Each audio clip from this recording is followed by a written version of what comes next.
My dear friends, masters and gods, a very good evening to you all. Mahavatar TV warmly welcomes you to the 21 days free holistic wellness program, batch 22, day 60. So before commencing this,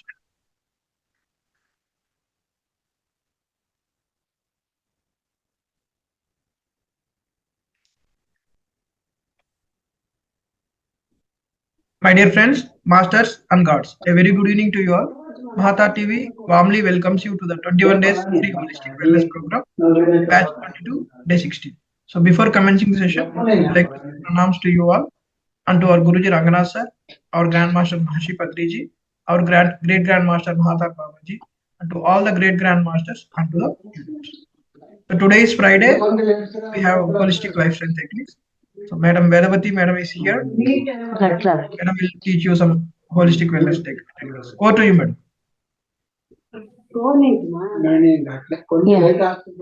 नहीं घाटी हाँ good evening masters,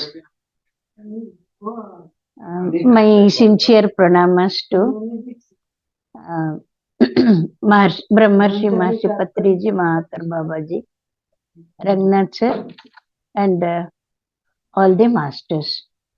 Today I will talk about till, that is sesame seeds. Till or sesame seeds offer numerous health benefits due to their nutrient-rich composition. Here are some key advantages. Nutritional benefits. Sesame seeds contain antioxidants like sesamin and sesamolin, which help protect against oxidative stress and cell damage. Till is rich in monounsaturated and polyunsaturated fats, supporting heart health and satisfying hunger. High in protein. Sesame seeds are a good plant-based protein source, making them suitable for vegetarians and vegans. Sesame are rich in minerals. Till is an excellent source of minerals like calcium, magnesium, and phosphorus, supporting bone health. And health benefits. Till supports heart health. The healthy fats and antioxidants in sesame seeds may help lower cholesterol levels and reduce the risk of heart disease.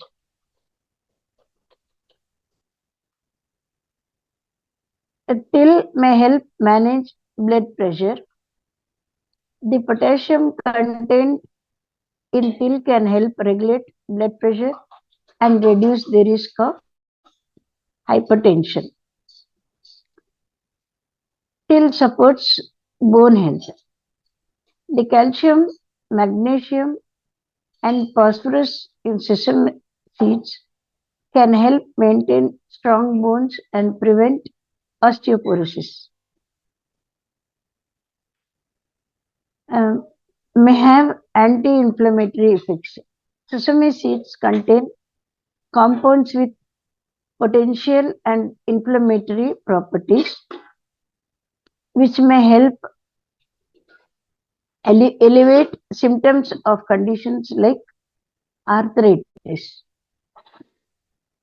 And its culinary uses.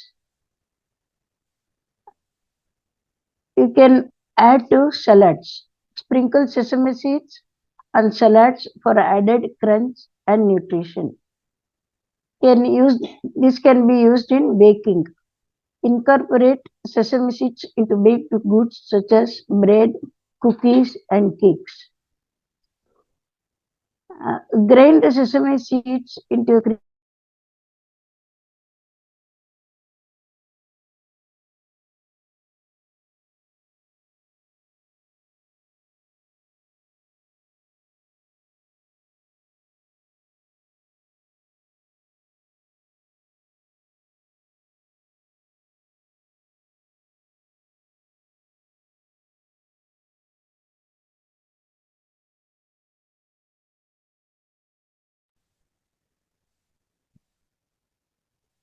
Yeah, some network issue with the madam, I think.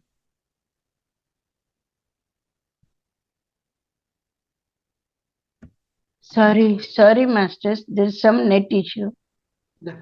Yes, you go ahead. Sorry.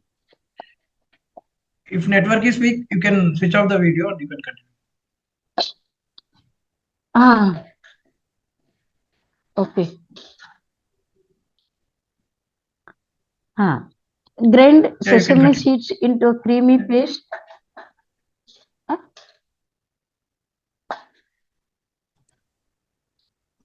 Perfect for dips, sauces, or spreads. Overall, incorporating till into your diet can provide a range of health benefits and add flavor and texture to various dishes. And one more thing, I would like to talk about 11 common habits that can damage the kidneys. Number one, not drinking enough water. Number two, high sugar consumption. Number three, not emptying your kidneys regularly. Number four, drinking excessive water. Number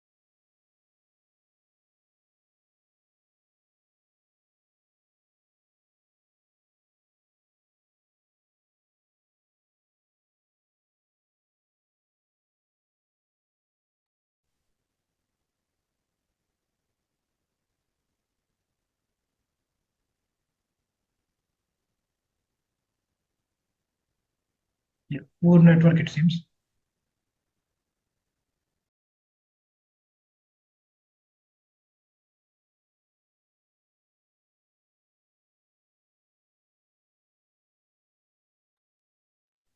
Sir, Yes, sir. shall I proceed? Yes, sir. Yeah. Okay.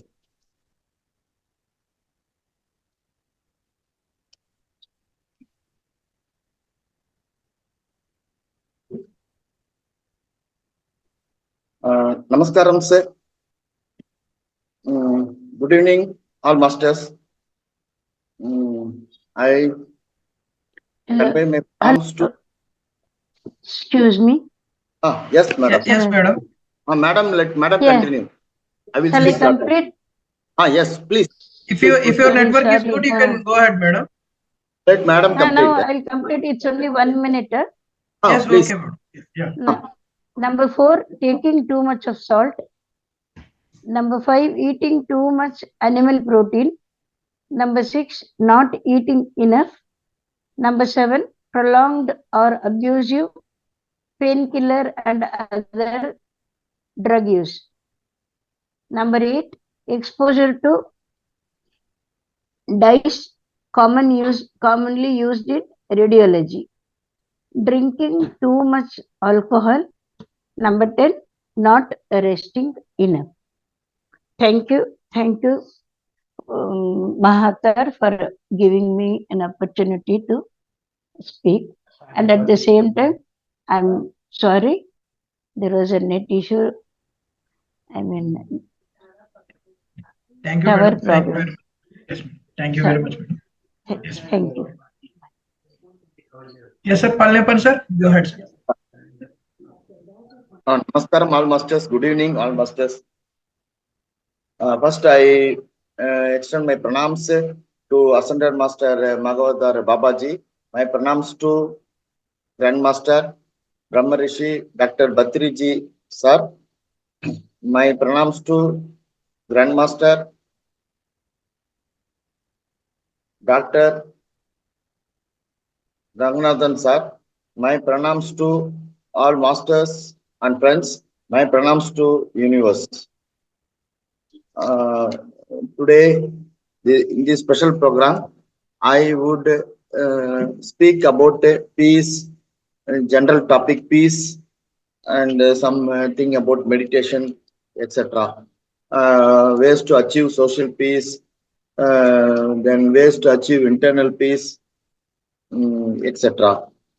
See, first, let me talk that remember, no one is born with hatred in their hearts because we are all children of a creator who embodies love and peace.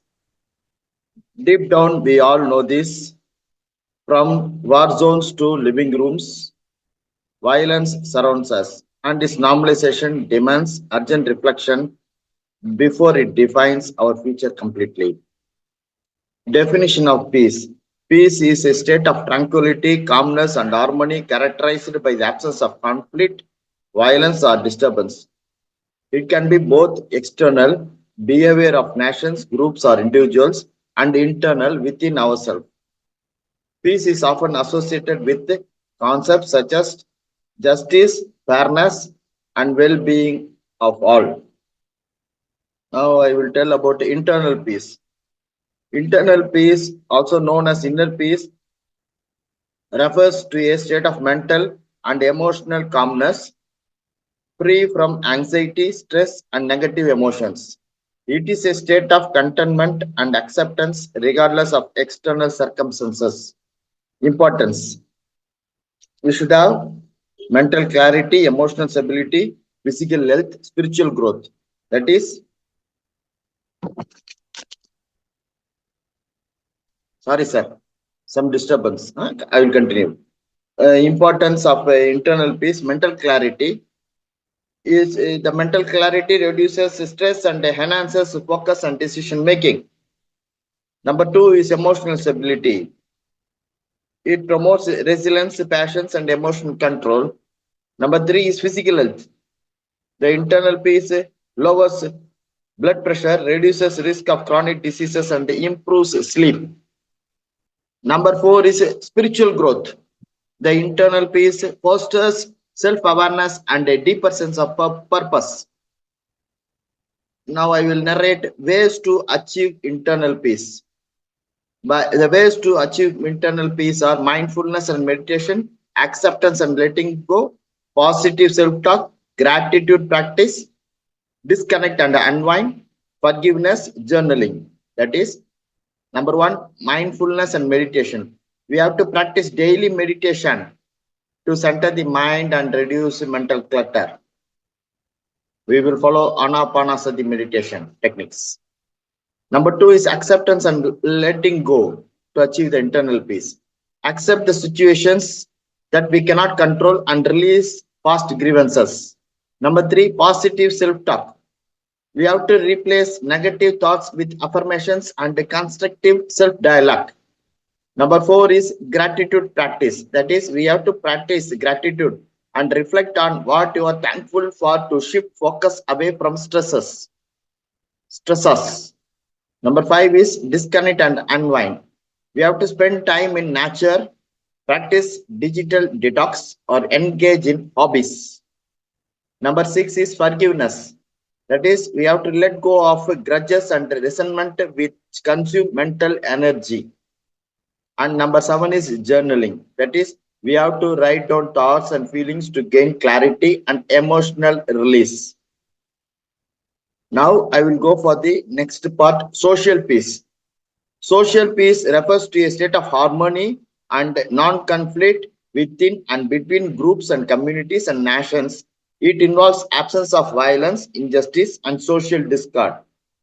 The importance of social peace are economic development, social cohesion, political stability, human rights. That is economic development. Number one is economic development. That is, peaceful societies attract investments and encourage trade. Number two is social cohesion, that reduces crime rates and fosters unity and cooperation. Number three is political stability, which minimizes conflicts, uprisings, and political instability. Number four is human rights, that is, which promotes equality, justice, and protection of the fundamental rights. So, next I will narrate the ways to achieve social peace. Social peace can be achieved by education and awareness, community building, equitable policies, meditation and negotiation, social programs, environmental sustainability, and international cooperation. I will narrate in detail the ways to achieve the social peace. Number one is education and awareness. Promote confide resolution, empathy, and cultural sensitivity in schools and workplaces. Way to achieve social peace by community building is by to engage in dialogue, workshops, and joint projects that foster unity. By equitable practice policies. That number three. That is to implement laws that protect minority rights and promote social justice. Number four is meditation and negotiation. Mediation and negotiation to resolve disputes through peaceful dialogue and compromise. Social programs to support initiatives that address poverty, inequality, and unemployment. Environmental sustainability. Number six. To reduce completion over resources by promoting sustainable practices. And number seven, international cooperation. We have to strengthen the diplomatic ties, treaties, and humanitarian efforts. Lastly, we can achieve peace through dharma. It is an, sir, I will take another few minutes, sir. 3 minutes, sir. Yes, sir. See, we can achieve peace through dharma. It is an undeniable fact that today we are living in a world where violence has become our culture. In fact, it feels like violence is woven into the very fabric of our lives. Whether it is the devastating wars we read about, the shocking incidents on our city streets, or even the suitable aggression happening behind closed doors, it's almost everywhere. When we look back into history, it is hard not to notice the constant presence of violence. Empires have risen and fallen, crusades have been waged, and resolutions have reshaped societies all through conflict. But all the moments of peace we have had, which feels like violence, has left a deeper mark on humanity than any peaceful era even could be there. One of the major reasons why violence has become so deeply embedded in human psyche is that on one hand we denounce it, but on the other hand we condone or even justify it. Just see the kind of films we watch, serials we watch in the television, the games our kids play, or the news stories we consume the whole day. It is harming our mind and soul. Today, even toys and cartoons spread the virus of violence and are no wonder making the society become increasingly dangerous to live in. It is a known fact that today violence has become the means to seek political and social justice. Men kill men in the name of Almighty, and these killings are then justified as dharma by the custodians of religion when it is proclaimed for a righteous purpose. Amidst all this, a question that comes up is, can we really stand and even justify such gruesome violence in a civilized society, or can violence ever root out adharma, unrighteousness? In order to conquer adharma, we need to first understand the true dharma of the self. Dharma, in the true sense, simply means living by external spiritual values such as peace and love. When we share love and goodwill with others, it is bound to stir up similar feelings in that person. On the contrary, when we hate and harm others, it is bound to spark of ill will in them. The world that God created for us was completely non-violent and harmonious, where no evil existed. Goodness exists eternally. It is when we begin to lose touch with our real values that we are enslaved by negative tendencies. We all must realize that good or evil are the traits of the human soul. In our life, one must never think that if someone avenges a wrong by doing wrong in turn, he or she will not suffer. The truth is that both persons will have to pay for their respective wrong actions by undergoing some suffering, because any act done which ill will towards others is violence and is bound to bring sorrow for the doer. Hence, a person may escape the loss of land, but karma will catch up with him sooner or later for sure. Hence, one should be very clear on this issue that wars and calamities are not the curse of Almighty, but the results of our own actions and wrongdoings. And until we accept that, nothing is going to change. True peace can't be forced from the outside. It has to come from within. And for that, we need to cleanse our minds of hatred and the desire of revenge. It is only when we deal with these inner battles that we can hope to change the world outside. We have to remember it is up to us whether we choose a future where fear and hatred continues to dictate our lives or reclaim the peace that is our birthright. So peace is not the highest goal in life, it is the most fundamental requirement. So I this much I conclude my speech, sir, on the topic peace.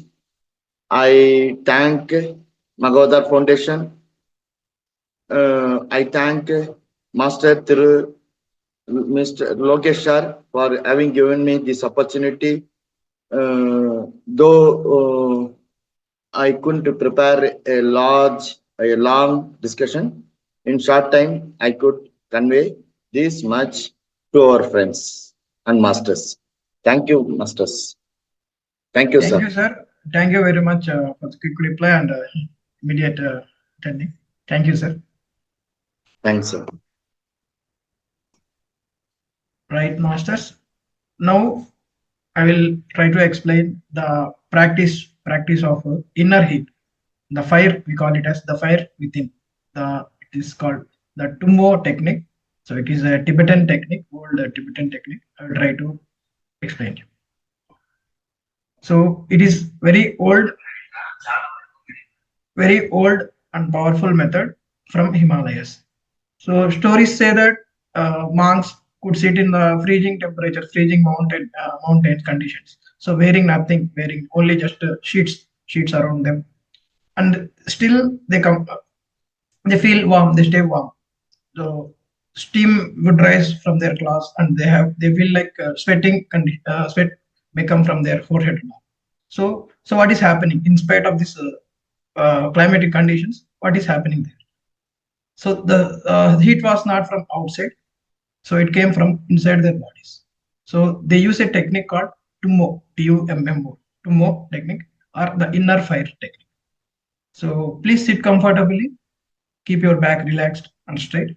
So I will try to explain with this short story to set the mood. Just imagine, close your eyes if you are possible. Just imagine the high Himalayan range.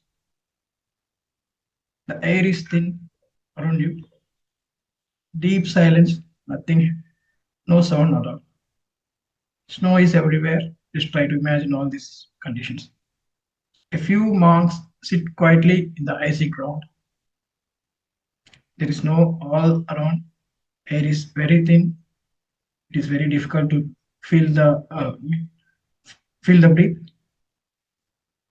Few monks sit quietly in the icy conditions. They wear almost nothing, just thin sheet around their body. Yet you see them steam rising from their bodies. So they look calm, no hard conditions. They look peaceful. They are warm inside. So there is no magic involved. They are not doing this for show. So this is an ancient practice. So that is passed from the teacher to student, from the master to the disciple. Over the centuries, it happened. So it takes discipline, meditation, and strong mind to achieve to gain the knowledge of this technique. So you may have heard of this breathworks and or cold baths, right? But this technique tomorrow is much older to that. So it is alive even today in this world. So the world came to know about this because of one brave lady traveler. Her name is Alexandra David Neal. So in early 1900s, so she is from French. So she is a opera singer. So and also the traveler. So she left all this her career and all. So she walked across Himalayan mountains, somewhere around 18,000 feet. So no modern equipments, no media, only strong with strong will. She traveled. She heard the stories of monks, which could dry frozen sheets on their body with the heat produced within their body. So people warned her. So this path is not for casual curiosity. So we were not allowed to go there. So the climate conditions are very hard there. But all she didn't listen to them. So she keeps on going with a strong will. And she wrote the stories of all the monks there. She observed. So she wrote in her book. So this is not superstition. So but trained and controlled mind over your body can make the things happen. This is what she wrote in her. So where did this came from? This technique, where is this technique came from? So this is from the yogis called Niropa. He wrote a book. He has explained six yogas of Niropa. It is collected from a text. So it is advanced Tibetan practices. Six yogas of Niropa. So he is great master with Tilopa and Naropa. These are the masters from India. So they traveled to Tibet with the friend or translated yogi called Marpa.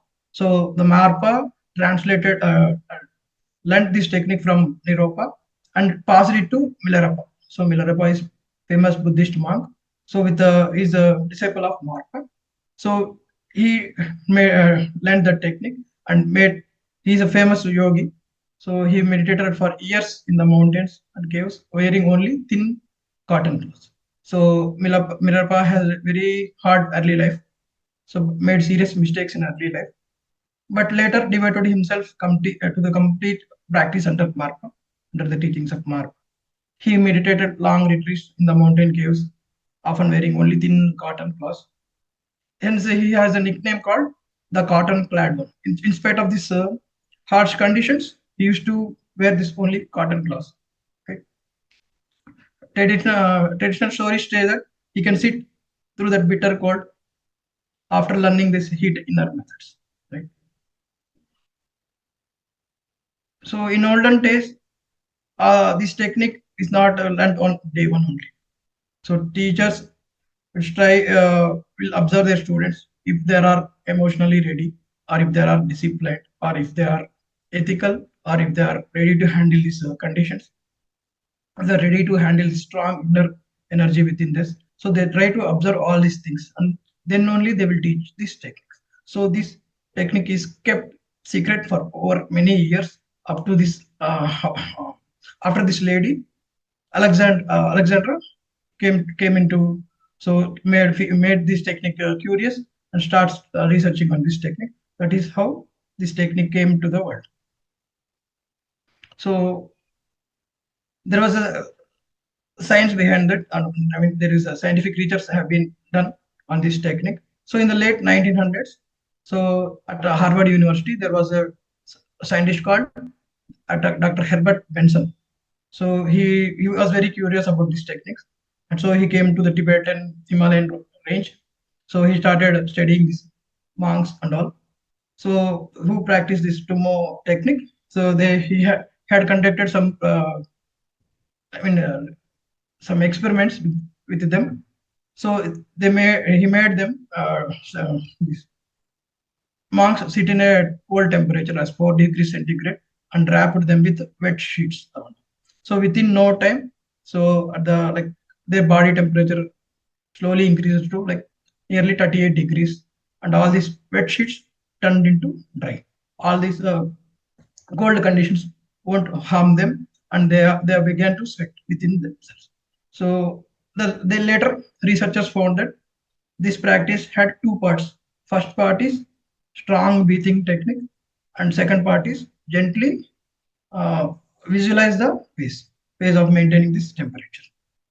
So some practitioners can raise the temperature to 38 or 40 degrees centigrade also, like mild fever in those climatic conditions also. So what is this science behind this?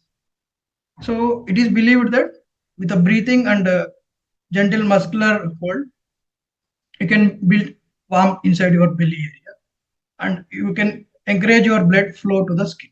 So this method is called vasodilation. They are practicing this technique, and they can certain breathing. Also, it is believed that certain breathing patterns can alter your mild stress responses, and also it can turn your brown fat around in your body. Then this brown fat is converted into energy, so to make heat. So that is the metabolism behind this, and also visualization and focused attention. So this seems so to shape this body respond to this visualize, they can visualize this heat inside their body. So there's 10% breathing and 90% visualization and mind control. So with this is the science behind the technique. And so let us actual traditional tumor is for advanced persons. So if you are interested, we'll just have a beginner version of we can practice this. So it needs to initiation and clear guidance from the teacher who is professional in that. But we can practice the safer and beginner friendly version. No force, no strain. So if you are ready, I'll guide you. You can practice this. So instruction is, if you are high blood pressure or heart, if you have any heart issues or recent surgery or any tendency to faint, skip this. So other person can practice this. So there, in order to increase their body temperature in cold conditions, you can also do that. So there are 4 steps involved in this technique, masters. First step is we called as grounding. Grounding will relax your body. Second step is inner warm up, breathe. So breathe will raise your temperature. Third step is visualizing the flame. Imagining the warmth inside your body. That is third step. And fourth step is optional. If you are good with these 3 steps, you can stop there. But you can go for fourth step. Fourth step is optional one. Gentle waist breathe. Waist breathe is advanced breathing technique. So if you are ready, I will teach you. The first step is grounding. Sit on the floor or on the chair. You can sit on the floor or on the chair. Your spine should be long and relaxed. No leaning. Spine should be relaxed, long and relaxed. Your chin should be at equal level, no down or no up. So it is your chin should have a level. Your hands on your thighs. Exhale fully. Let the shoulders drop or your jaws soften. Feel where your body touches your body or seat. Notice your air at the nostrils. Notice how breathing is moving by itself. No need to change it yet. Just watch. Exhale fully. Right. So that is first step, grounding step. Next we'll go for second step, that is warm up breath. So inhale for 5 seconds, exhale for 5 seconds.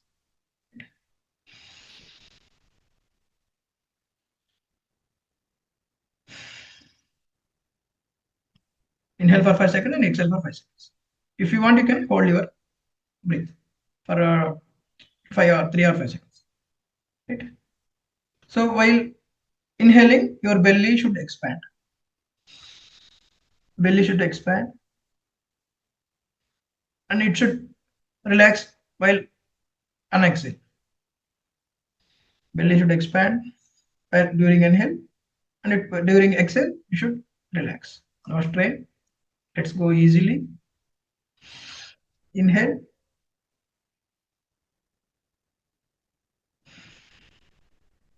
Right. So that is warming up your breath. So it should be continued for at least 12 rounds.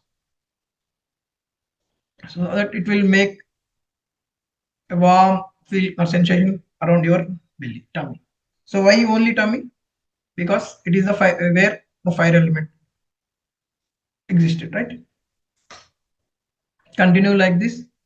Imagine a soft, warm glow entering while you inhale.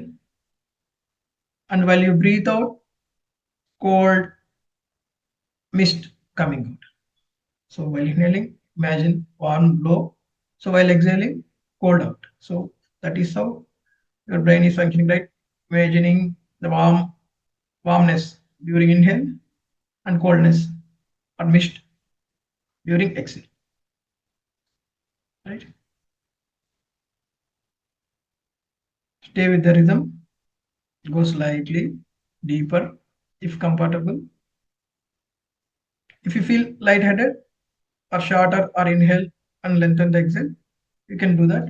Or if you are comfortable, just stop this. After 12 rounds, you can start.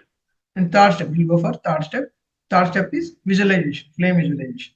So you should have to visualize the flame inside your tummy. So place one hand over your navel area. See a tiny red glow spark there. Just imagine. Inhale. So while there is a tiny gold spark inside your tummy. Imagine that. So while you inhale, this spark becomes small flame. While you exhale, this flame grows steady and warmer. Like how you blow your candle. So if you inhale, it will remain small flame, right? When you exhale, it will. That is how you imagine. Try to imagine this red gold spark in your tummy. Place hand over there. You can feel that heat. While inhaling, this spark becomes small flame. While exhaling, this flame keeps on steady and it is warmer. Right? With each breath, its warmness spreads all over. So it starts reaching your belly part, your heart region, your shoulders, your both arms, your hips, legs, and all the way to toes. So let this warm be like sunlight under the snow. Imagine a snow condition, imagine a sunlight condition. So this warmness is like the sunlight under the snow. It's slowly trying to melt all the tensions. Right? If okay, feel or imagine warmth or think warm belt you are wearing a warm belt, right? Just all good. So if you are comfortable, 3 steps is okay, and last step is optional. If you can stop, you can at this step also. The last step is like it involves vessel breath. Vessel breath. So it should be performed under guidance only. So I will just try to explain this step. So in this step, inhale slowly to comfortable full point. At top, lightly engage low belly or pelvic region. Hold for 5 to 8 seconds. If it is safe and easy, then release your hold. Slowly exhale through your nose. So rest for two rest. Take rest after 2 normal breaths, and you can keep on continuing this. So this should be performed under preferentials only. So if you are good, you can stop at third step, right? So why this method, this technique, breathe should be only gentle, because it have the effect of raising your blood pressure. If you are a BP patient, so it is not recommended because it has the effect of increasing. No, it is temporary only. It has the effect of increasing your blood pressure. So always you start with gentle breath only. So we keep it light, right? Also, forceful breathing will have produce higher heat impact. So forceful breathing is also not recommended at starting stages, right? Now relax. Let the breath return to the normal.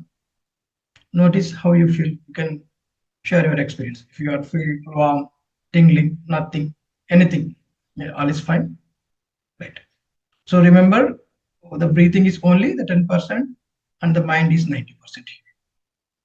Okay, masters. So this is about the technical Tumo technique, the ancient Tibetan technique. So they used to this technique in the colder regions to maintain by their body temperatures and to meditate. So the fire within, the inner heat practice. Thank you, masters.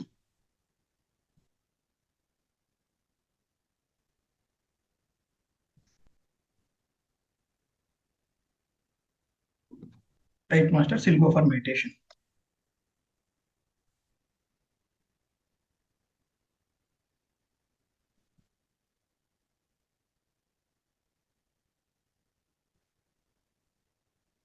Let's do Anapanasati meditation, masters. Ana means in breathe, Apana means out breathe, Sati means to be with the breath. Remove your spectacles if you are wearing them. Drink a glass of water before you start meditating.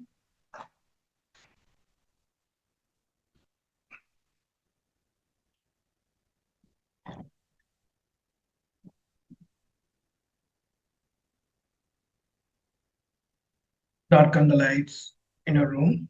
Switch off the lights. It will create a peaceful atmosphere. Sit comfortably in Sukhasana on a mat or on the floor. You can sit on the chair with your legs crossed. Keep your back straight and relaxed. Keep your hands clasped, interlocking fingers of one hand with the other. And this position on your thighs. Close your eyes, masters.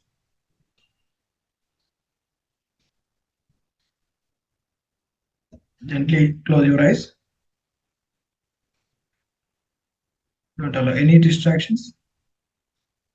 Focus on your breath. Inhale and exhale. Simply observe the natural rhythm of your breath without attempting to control it. The focus is not on controlling the breath, but to observe it. Observe it with mindfulness. If you got any thoughts, just ignore them. Come back to the breath.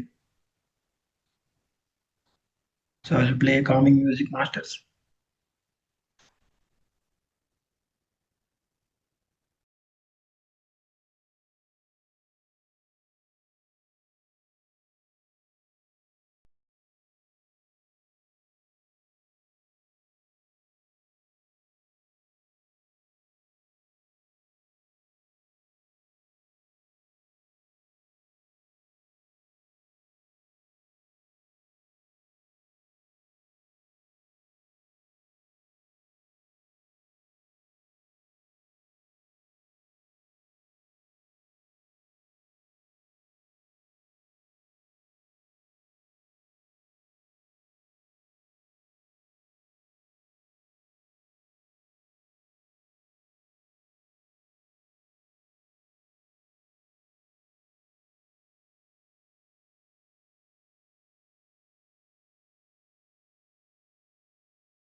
Masters, the last 1 minute.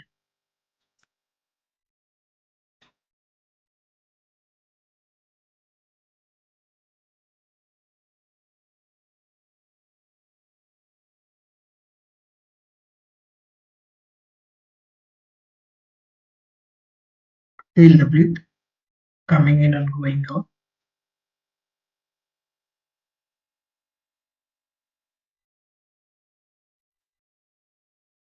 Slowly bring your attention back to the body consciousness.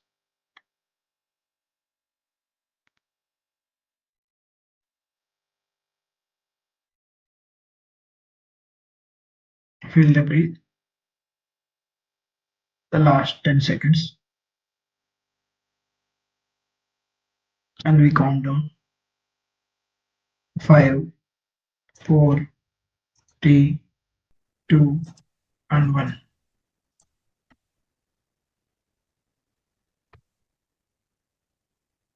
Gently rub your hands together, generating warmth and energy. When you are ready, place your palms over your eyes. Feel the soothing pressure and for 5 more seconds. 5, 4, 3, 2, and 1. Slowly, gently open your eyes, masters. We have completed beautiful meditation. Well done.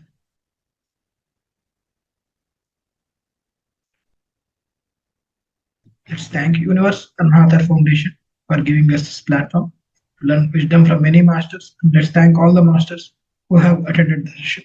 Thank you all masters. Please don't miss the session tomorrow. Tomorrow we'll have a special program.